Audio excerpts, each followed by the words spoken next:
Welcome to True You Ministries. I'm Stacy Echeverria, your pastoral counselor. I am a licensed pastoral counselor whose own journey has taught me the importance of having a safe place to discuss the harder issues of life. I'm so grateful that you've joined me this week. You can learn more about me and my heartfelt desire to help people much like yourself who may be at a place of pain and confusion by calling me at 626-461-3344. That's 626-461-3344, or feel free to email me at info@trueyouministries.com. Now, sit back, listen, watch, and enjoy the show. And welcome to True You Ministries. I'm Stacy Echeverria, and I have special guest, Headmaster Hamilton, on the show. Welcome. Thank you very much. I'm really excited. I'm so excited about our show today. It's a special one. It is not the normal platform that I have for my show, but I thought that what you have to offer is so important, and I wanted to get the word out. So before we get into all the topics we're going to be talking about, I want to share with our audience a little bit about you.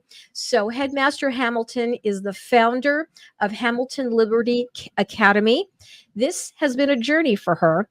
Through her years at Northland Pioneer College, the University of Arizona, and graduating also from Columbia University, she saw firsthand the need for educational differences for our youth.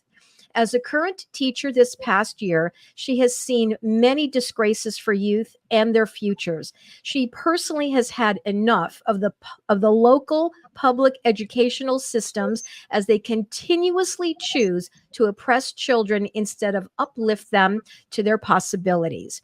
She has also witnessed the lack of mathematical, reading comprehension, and any understanding of true history.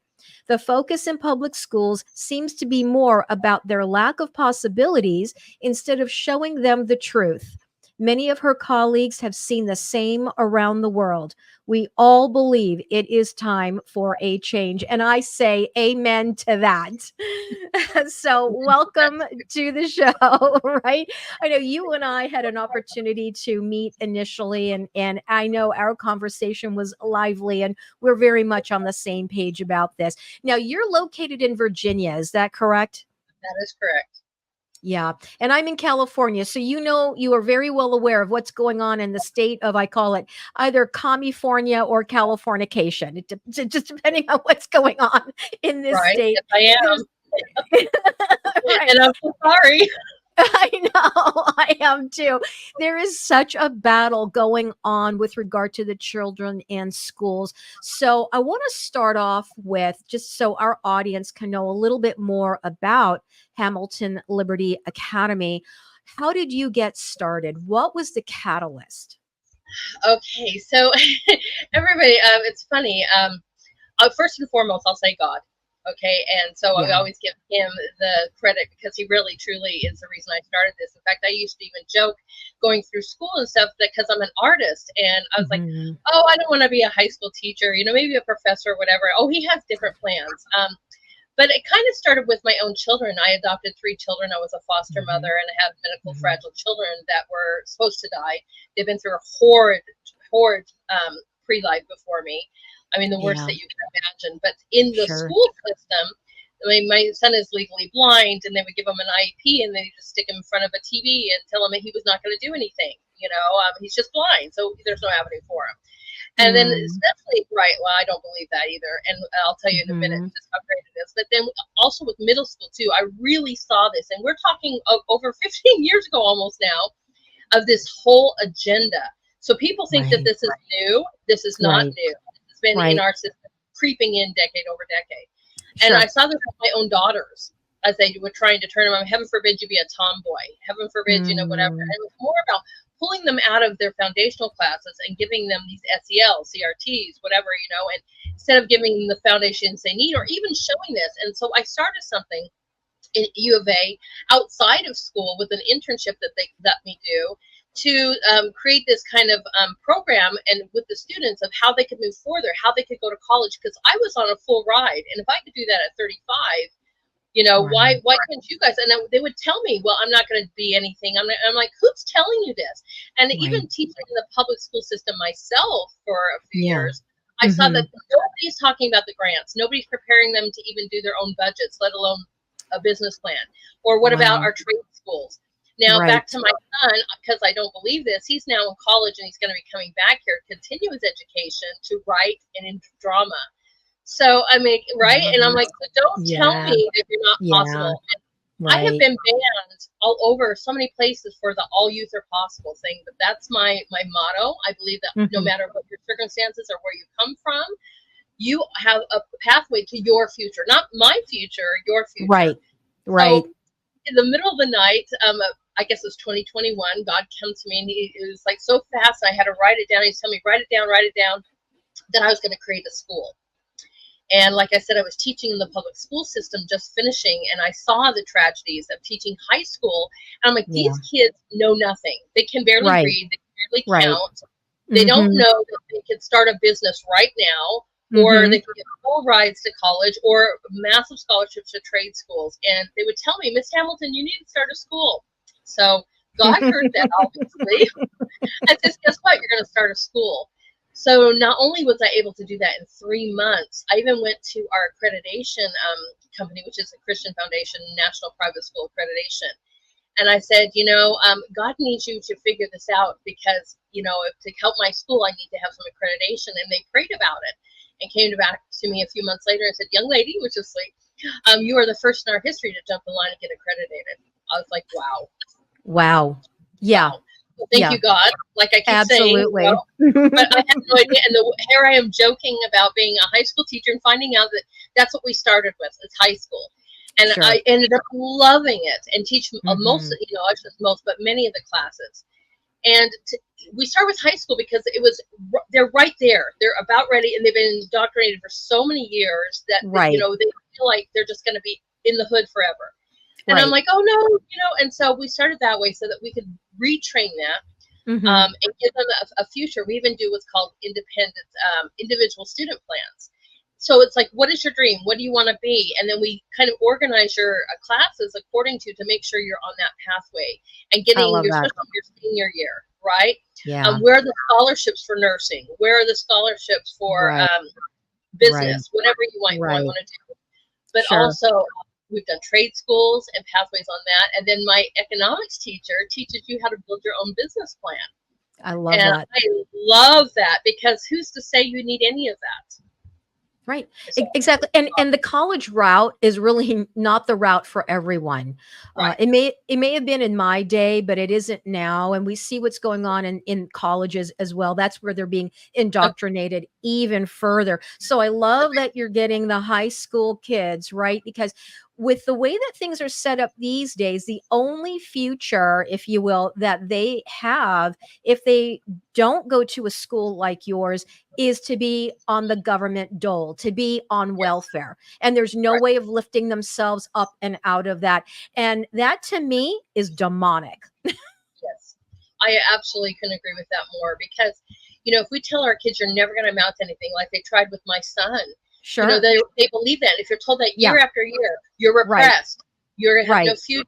You can't get out of that one. I'm like, who says you're not the next Gates? Who says, who says you're not the next Musk?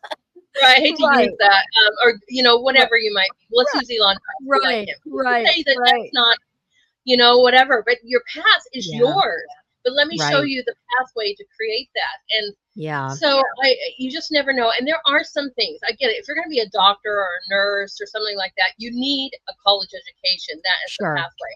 But who's to say that you don't want to build up your own business? I mean, I had in public school, I had 3 kids from different classes, and one was already had an online apparel business, and one was doing logos, and one was doing fashion design. And I pulled them 3 together. I go, you guys need to meet, but they didn't know that. I just called them after class. I was like, are we in trouble? I go, no, you guys need to meet because even though you're in 12th grade, why don't you guys collaborate and start this business and really get it out there? And they're like, what?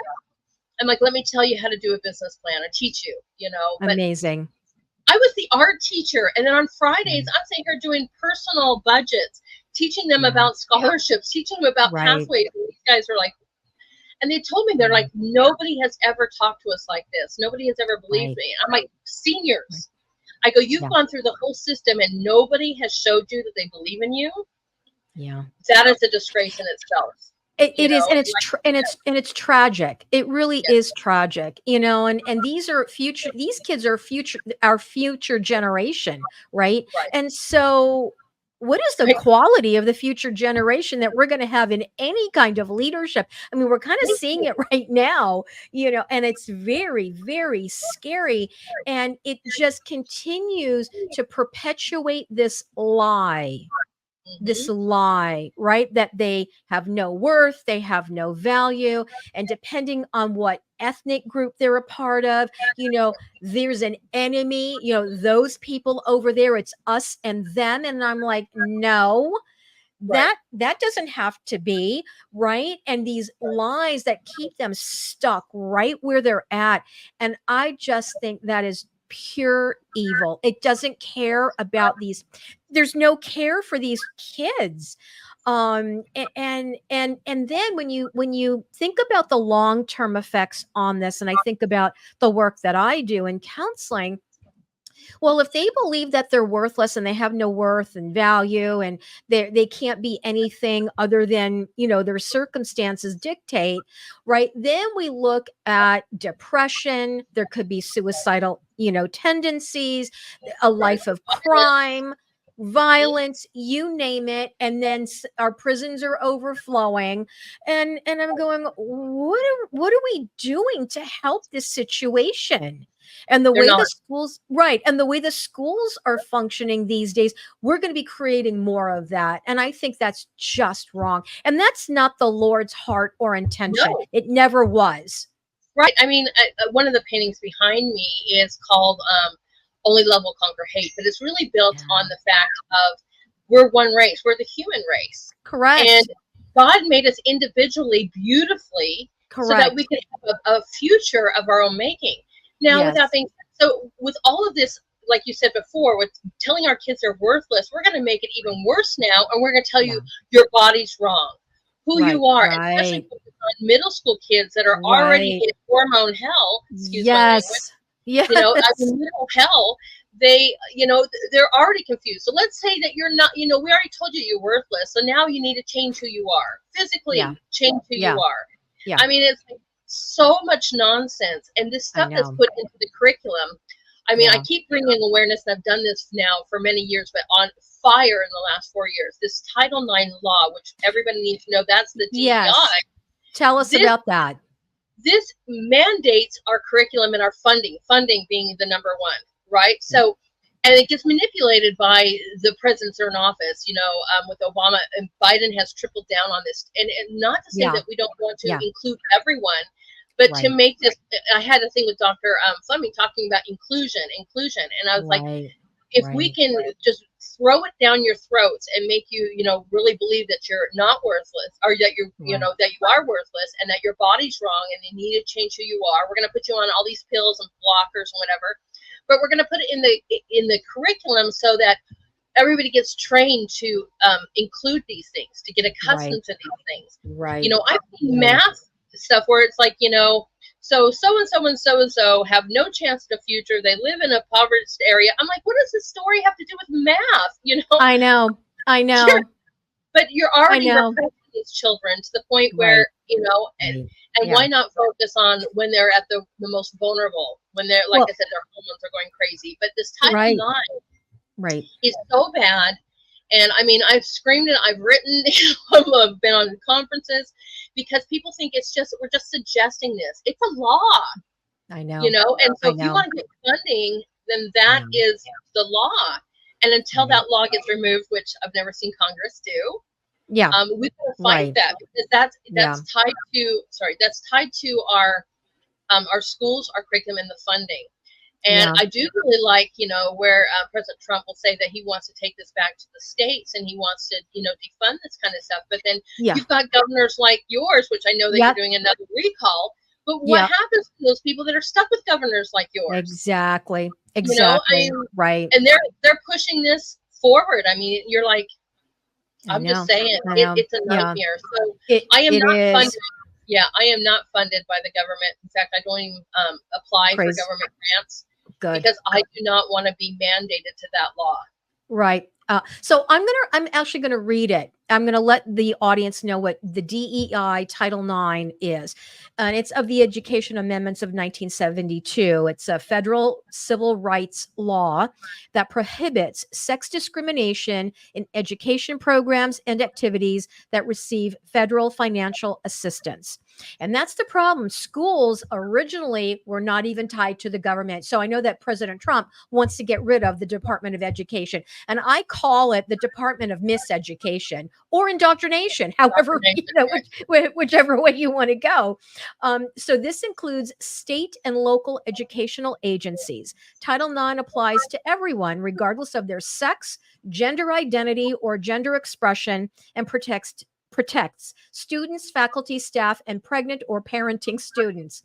Anyway, so this whole thing with sex and gender, I could talk about that for a number of shows, but I won't. But briefly, gender is an ideology, and Dr. Alfred Kinsey was the one that did all this experimentation in the 1930s and 40s.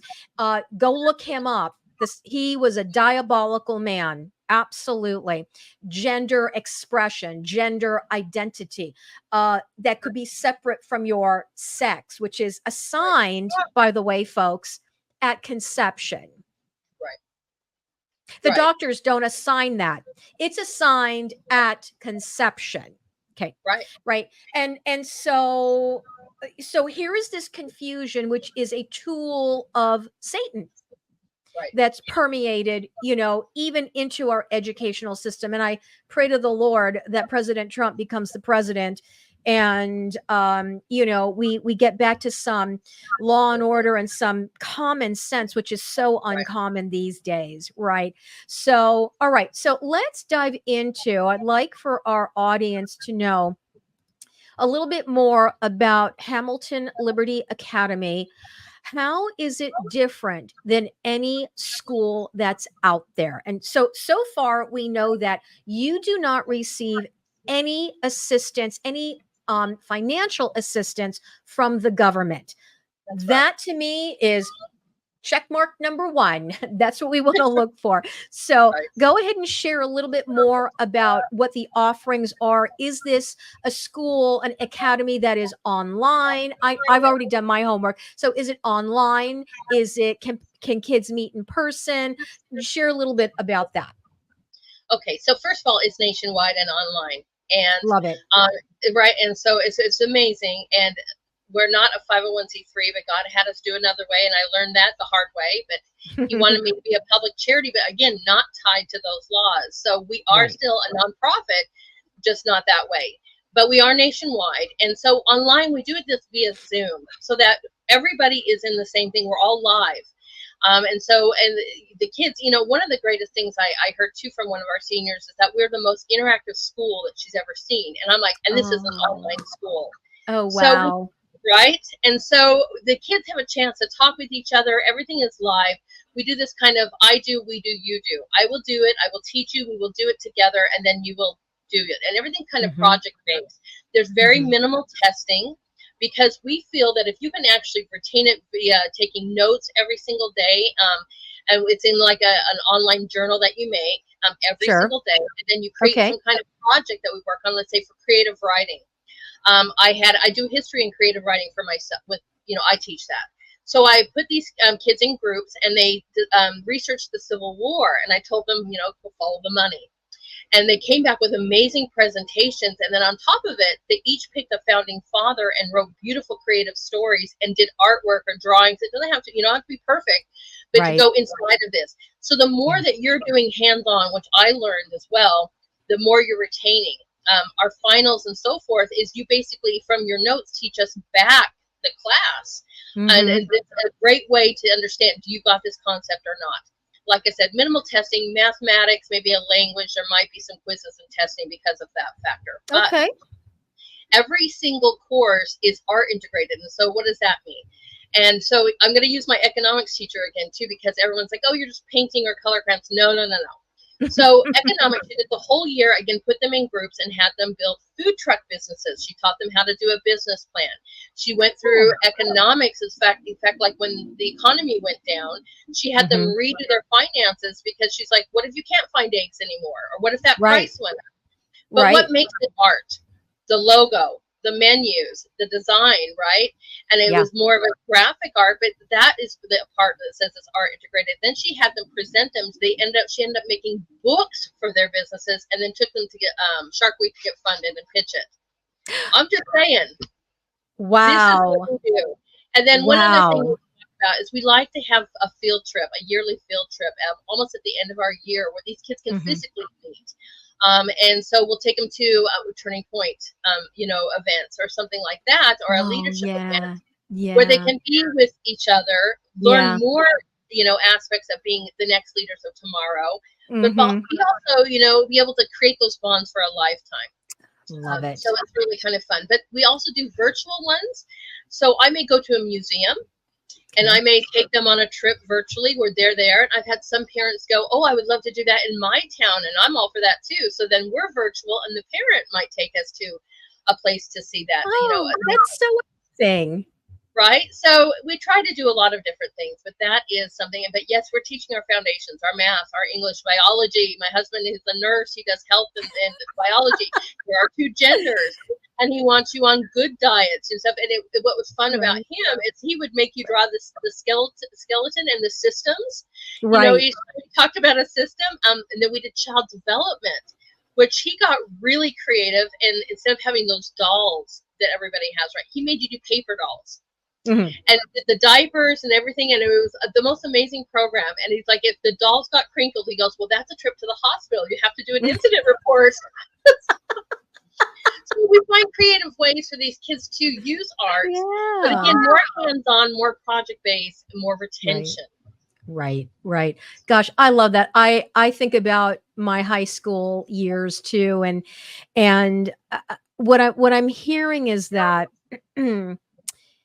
this is not the traditional way of doing school. And it's not a one size fits all, because let's be honest, one size does not fit all. And kids learn, every single person learns in different ways. So integrating the art, I know in schools, the classes that get cut first because of funding are your arts and your music.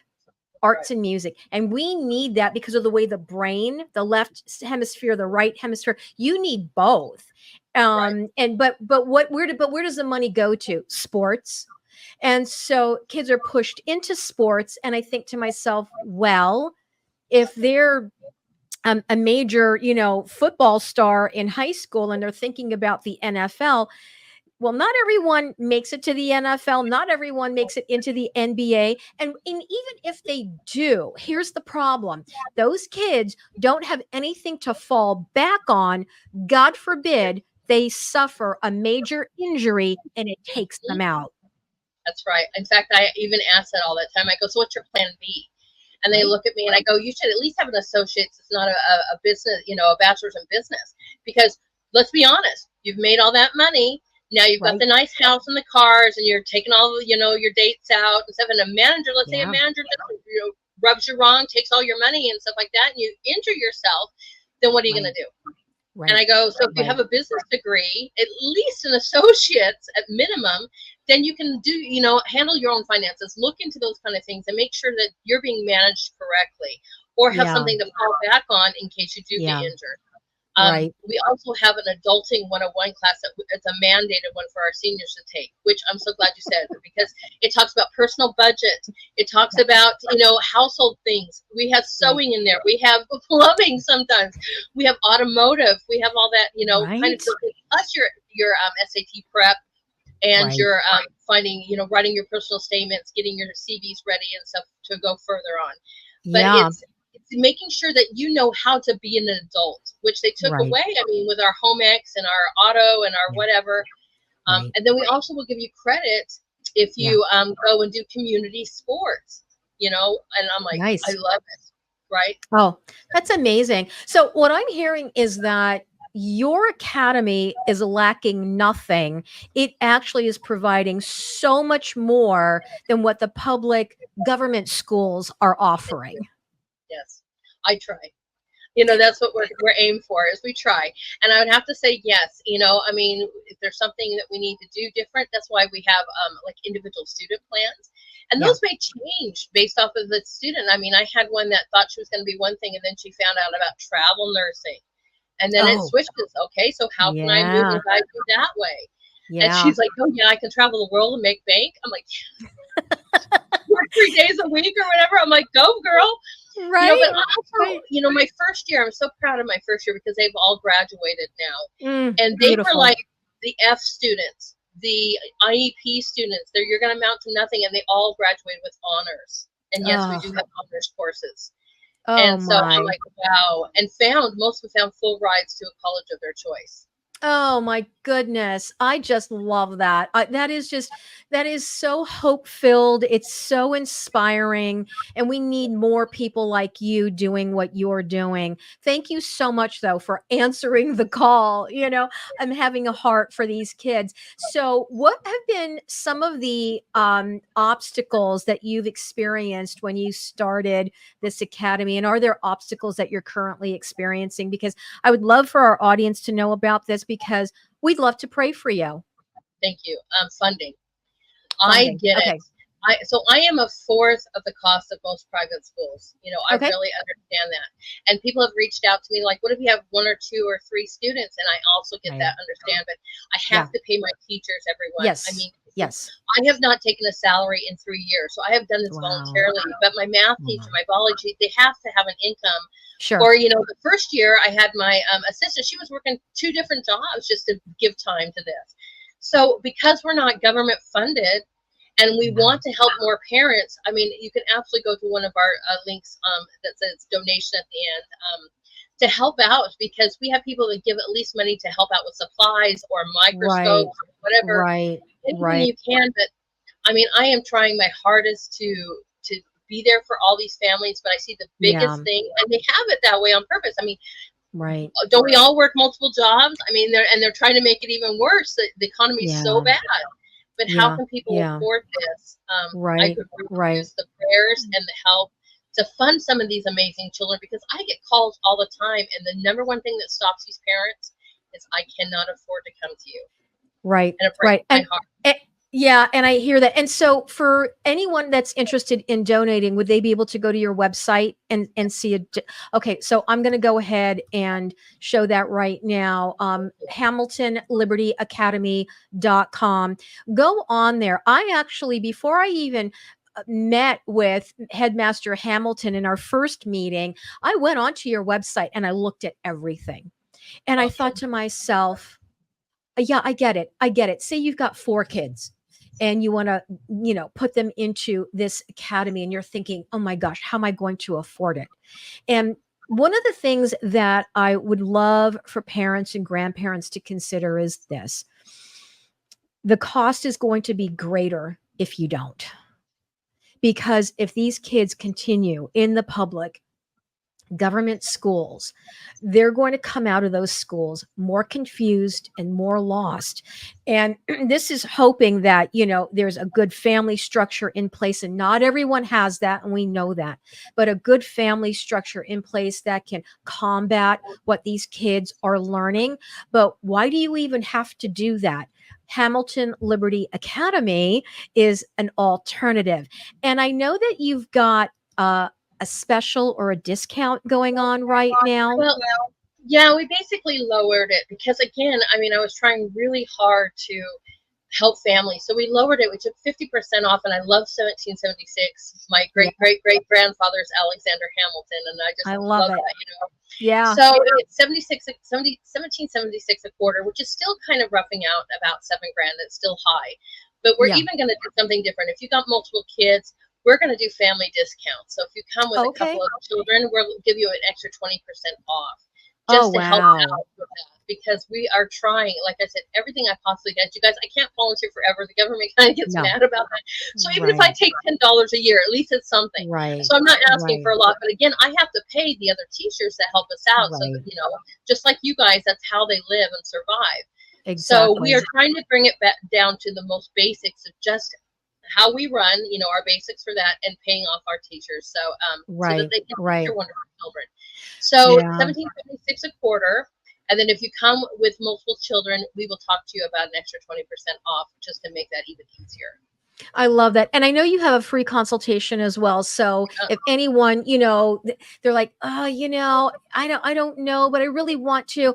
Okay. For those of you that are a little bit on the fence, listen, it's a free consultation. It's not going to cost you anything other than time.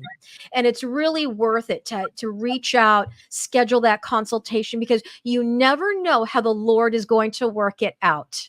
You just don't. Now, I do have a question, and that is, are there any scholarships available? I know you've got the discounts. I know you've got the family discounts, but are there any scholarships that or grants that, these families can apply for to help, offset the cost of going to this academy? At this time, I really hate to report no. There were, but as the economy continues to get worse, we're seeing less and less with that. But if you want to help us out and donate some money, we can even put a scholarship in your name. I'd like to see that the whole money follows the student thing. But I saw that even in my own state, where they say, oh, yeah, we want to do that too. So I reached out to my congressman. I said, how's that going to work for my school? He goes, well, technically it's a tax credit. And I looked that up, and it's actually a tax credit that has existed for years. So I'm like, don't, these politicians, I'm like, don't just give me a line. I mean, actually do something. And that's a real big problem. So you guys, you can do that too, is bother your congressmen and senators to actually keep their word and make a difference. But you guys, if you really want to help out and create an avenue for somebody and to give, we'll even put a scholarship in your name, or you could be anonymous. But the only scholarships we've had come in on a repeating business, and this one again is for the microscopes for all of our students this year. And I gotta say, but they're trying to do what they can, you guys, and we could use the help as much as possible. Yeah. Yeah, that's awesome. And is there a place on your website where they can do that, or would they just contact you and say, "Hey, I want to be an anonymous donor"? They can. I would assume they could either do a one-time donation towards scholarships, or they could do a monthly recurring if that's something that works easier for them, right? And would they? Well, I'm not even going to ask that question because it probably won't, but it doesn't matter. So it really is about, where do we want to invest the money that the Lord is having us steward? Do we want to invest in the future of these children? And we have to really look at, where are we investing our money? Who are we investing it in? Right. And I know for me personally, as I've been doing, my husband's so funny. He calls me the queen of research, but I look at, we've got our retirement accounts, and I'm going, I'm not thrilled with the custodian on the account. I'm going to find a different custodian whose values are more in line with mine. And this is the research that I do, because this is what I want to say. This is the message that I want to say about that. Wherever we're spending our money, if we are unaware of the business, the organization, and the entity, and where they're spending the money, and if it doesn't align with our own values, we are indirectly paying into something that we don't agree with. So we have to do a lot of homework, right? And so with having you on the show, I am confident that the investment in what you're doing in order to help these kids have I love this, Jeremiah 29:11, a future and a hope, right? A future and a hope. This is going to be one of the best investments anyone will ever make, because this also speaks to eternity. It does, and I'm trying. I mean, I reach out and I try to apply for grants and stuff like that from other like businesses and so forth, and I have been rejected on several ones because I don't follow this whole madness. And it's just insane when you go and you try to go to like Kellogg's has a great one, Ford has a great one, Honda has a great one, whatever, and get rejected because I don't fall in line. I'm the rebel, everyone. And you know, you don't have to pay it all up front. We have a monthly payment program, but you know, the thing is I'm also selfish. I'm getting older. I don't want to be old and have these kids that are completely, you know, out there, who knows, crazy as they are, be in charge of my future, or the ones that are so indoctrinated be in charge of my future. I want kids with a head on their shoulders, right? And understand the real foundations and the real prosperity of our wonderful country. And love the Constitution and love, you know, the freedoms that we have. I also say that most kids, I spent several months in Cuba, go to a communistic, socialistic country and see how that works out. I never was so happy when I came back. Almost kissed the ground, you know. Thankful for my military parents, you know. Right. I want to be able to continue to have this wonderful, beautiful nation. But if they don't even know the history, or they think that they are so worthless, what are we going to have taking care of us when we're old? Exactly. I do. I love that you said that you're a rebel, because I think of our founding fathers. Man, were they rebels. They really, really were. And I know the Lord has wired me in that same way. I don't follow the crowd. I kind of go over here and I go, what is going on? Because over there, nothing makes sense, right? And so I always question things. And I always I say this, I go, the Lord has called me to be a megaphone, and people don't like that. But you know what? The truth is the truth, even when no one's listening. It doesn't change. The truth is the truth. So, what I know that your academy is for 9th to 12th graders, so it's high school. Well, we started out that way, but I've had such a reach out with middle schoolers. And again, you guys, you know, I'm trying to, I mean, even if you guys can help a little bit, then I can go back to those parents and say, you know, we got a scholarship for you, and now it's $1,000 less or whatever, because you guys are helping. And I've had such a reach out. And again, because of middle school, that's the prime time when the kids are so messed up with, you know, all kinds of things, and they don't even like your own bodies, and, you know, friends hate each other. Every day in middle school is like a nightmare, right? You know, you don't know who you're so, and I can see that why they start on those kids. They're already a mess. Although I saw this with second grader that I did last year, and I love that. And then I also looked into preschools, which I'm seeing this SEL being taught into the preschools, 3 and 4. Like, so, but they go to work on your middle schoolers. So if that's, you know, we're willing to take any grade. But the thing is I have to hire a teacher. And not that I don't have a list of teachers ready to go, everyone, but I have to hire that teacher to be able to teach that grade. And right now we're looking into middle school. I have a whole bunch of things. We've already got it ready to go with all of our curriculum and our classes.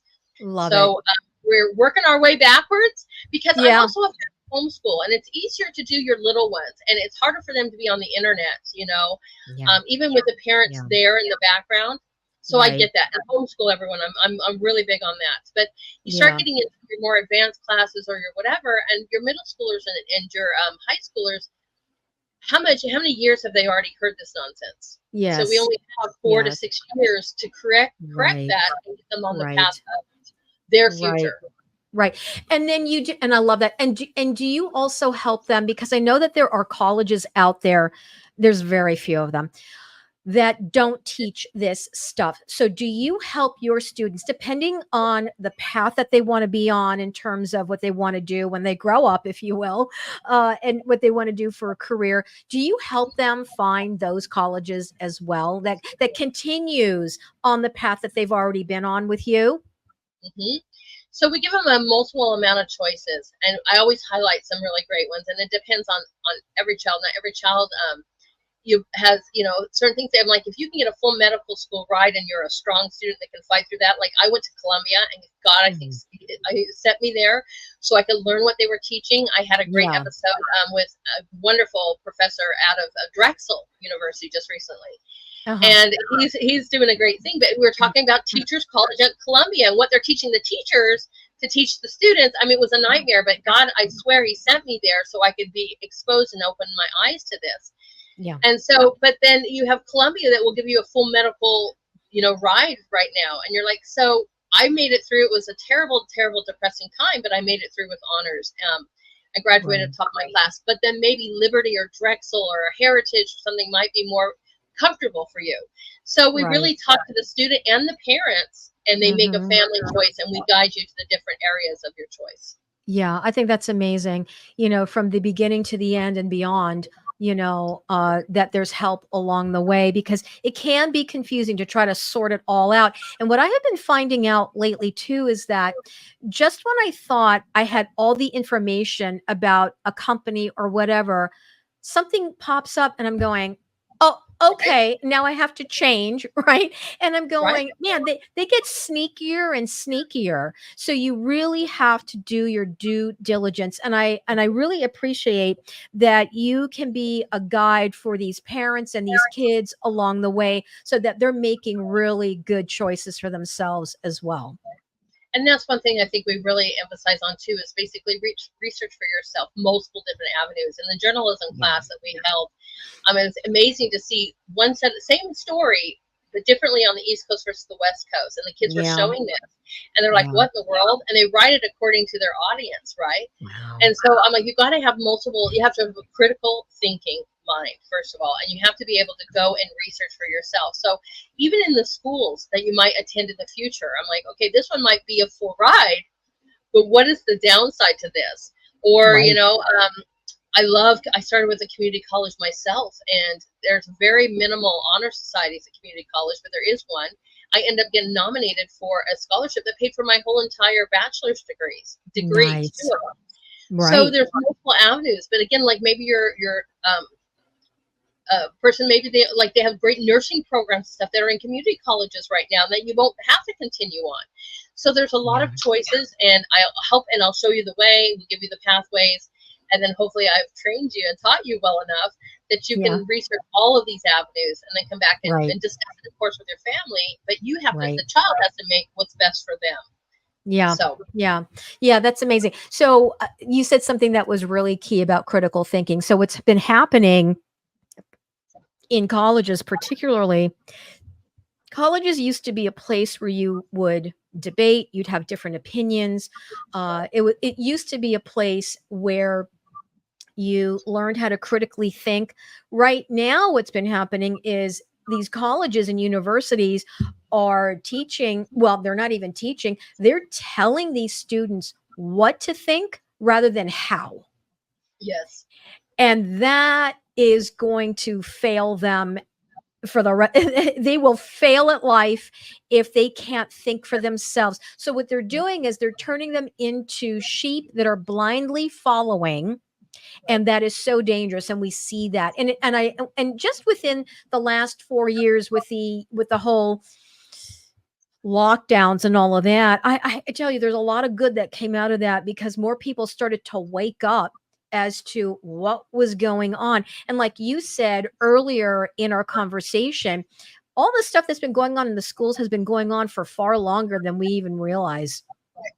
But COVID and the kids having to be at home and on their Zoom calls, right? The parents were working from home and they're going, wait, what did I just hear?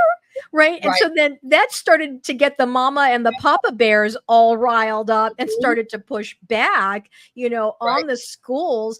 And I say, bravo to all the moms and dads that are doing that. And we need more of you to stand up, because here's the thing. In California, AB 1955 is coming through the legislature, and it's been passed. But there is a big lawsuit going on right now.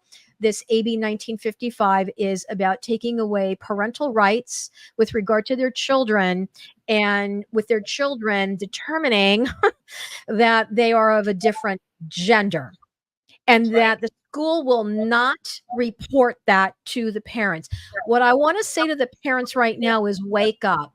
Those kids are your kids. They do not belong to the government or any other entity. And what I would say to, where there is a will, there is a way. Pull your kids out of these government schools, because they don't care about your children. I mean, that's as bold as I'm going to get about that, because everything that we're seeing in this country is about death. And it's about coming for those kids in the womb, out of the womb, in the schools, every which way. Right. They want to either kill them off or control them. And that seems to be the narrative. And you guys, I have a podcast too, just a little brief highlight on that. But if you get a chance to watch one, it's under Health and Healing, but with Dr. Stan Ridgely from Drexel University, to give you more education to understand exactly how this has been going on for generations. So just a little plug for that. It's called Headmaster's Homeroom. I just give you all the information in your arsenals, but they're trying to do this, and they continue this cycle of even teaching the teachers and even going into grad school, so they can completely keep you in this never ending horrible cycle. Again, to either kill you off or control you, and it's horrible. But I also say this too, with especially for your little ones in homeschool. You do not have to teach your babies from 8 to 5. You can teach them in the nighttime. You can teach them on the weekends and whatever, especially when the thing when I was helping with the second grader last year with the mom, just to get her to straight on before she went move further. She didn't know how to read or write. That is vital that you read with your babies. You help them to understand how to read and do math and those basic functions too, because they're not teaching that. They just are giving these passes and going on, and then we're going to slap you with an IEP because your kid has some kind of disability or understanding. Well, I wonder why. And in 3 months, I was able to get her from not reading at all to almost a 4th grade level in 3 months. Amazing. Yeah, right? they want. Well, so here's the thing. This is another form of slavery, if you will, and it's slavery to the government, where there is no freedom. They're in bondage. They're in shackles, and the government's giving them money. But here's the thing: that's coming out of our taxes that we're paying into. And you know what? No one should live that way. No one should be treated that way. That is less than being treated as a human being. Seriously. Right. To think that every single person, for those of us that are believers here, every single person in the eyes of God has worth and value, because whether or not you've accepted him as Lord, Lord and Savior, is that we were created in his image and in his likeness. Right. And we all have worth and value in his eyes. Right. And so this is the stuff that keeps getting drummed into these kids' heads. Oh, they're not going to be anything. They're not going to, they're not going to amount to anything. They don't have a future. They don't have anything. You were born in the wrong body. You were born in the wrong body. What in the world? Now we even have kids going to school thinking they're cats, and they have to have their litter boxes there. I'm like, seriously, this is madness. And that's even worse, that we're allowing this, and we're going in with this ideology. Right. As teachers or adults, we're going to sit there and say we're okay with that by putting a litter box in there and letting them continue with this mental delusion. It's absolutely wrong, I know. I'm like, oh, it's just crazy. My head just spins. I just think to myself, and I don't even want to ask the question, what's next? It's just getting worse and worse and worse. But I'm so grateful that you've come on the show. And before we wrap up, and I want to share this particular link you had shared about the Headmaster's Homeroom. She's on rumble.com /user /Lady Hamilton Art. All of the links to contact Headmaster Hamilton will be in the show notes, so you don't have to try to remember any of this. But when I get this posted, all of that information will be there. So before we wrap up, what is one thing that you would like to say to the parents that may be listening right now? My famous hashtag, all youth are possible. And if we don't give them that avenue, then who's going to? I love that. Right? Let's make a change together, everybody, because our children are worth everything. Again, all youth are possible. I agree with you. I'm so grateful to have met you. I'm so grateful that you're on the show, and for us to be able to get this message out there. Again, for those of you that want to get in touch with Headmaster Hamilton, her website is hamiltonlibertyacademy.com. You have nothing to lose. Get on there. Go ahead and schedule that free consultation to get some more information. Here's the thing. If you don't reach out, you will not have the info. That's right. You have nothing to lose. Can I make one more thing? Is, you guys, our school hasn't started yet. It starts September 16th, and we run from September to June, multiple breaks throughout the year, and a 4-day week. So just wanted to say that because people are like, oh, it might be too late. No, we haven't even started yet, guys. We start after Labor Day a few weeks in, so September 16th. So make sure you get in touch with me if you want to make a change. I would love to hear from you. Oh, that's so good. I'm so glad you mentioned that. And I know with all the different school districts, there are different time schedules and everything. And I'm just going, what happened to just starting school after Labor Day? Right. And we definitely do. We go a little bit, it seems like a little bit longer in the school year with June, but you still have July and August off, multiple holidays, but also the 4-day week. People are like, what? Yes. We save our Fridays for our teachers to actually do the grading and the whatsoever so they can enjoy their weekends too. I mean, when I was a public school teacher, I had no weekends. We want to give them that opportunity as well. So Monday through Thursday, we start September 16th. Oh, amazing. I love it. There isn't anything that I've heard today where I'm going, why wouldn't you sign up? Why wouldn't you even at least get the information? Because you're doing it in a way that adds a quality of life that the parents and the students aren't really experiencing currently in being in these public government schools. So I pray that the Lord will bless you, that there will be a full roster of kids, signing up for the school year, that, everything that your heart desires, the Lord will make it happen. And, we trust him for that. He's brought you this far. So thank you so much for being on the show. I really appreciate everything that you're doing. It's truly an honor, a blessing, and I thank you so much for having me on here too. This is my mission. I always say, everybody needs to find their hill, and when you find your hill, fight like hell. And that's what I'm going to do. The youth are top of my priority, and I'm going to do my part to make sure that they have a wonderful future and feel like they know that they are created beautifully. Yes. Oh, amen to that. Thank you so much. And to those that have been watching and listening, reach out. You have nothing to lose. Have a wonderful day, everyone. Bye-bye. You've been listening to True You Ministries with me, Stacy Echeverria, your pastoral counselor. I'm a licensed pastoral counselor whose own journey has taught me the importance of having a safe place to discuss the harder issues of life. You can learn more about me and my heartfelt desire to help people, much like yourself, who may be at a place of pain and confusion by calling me at 626-461-3344.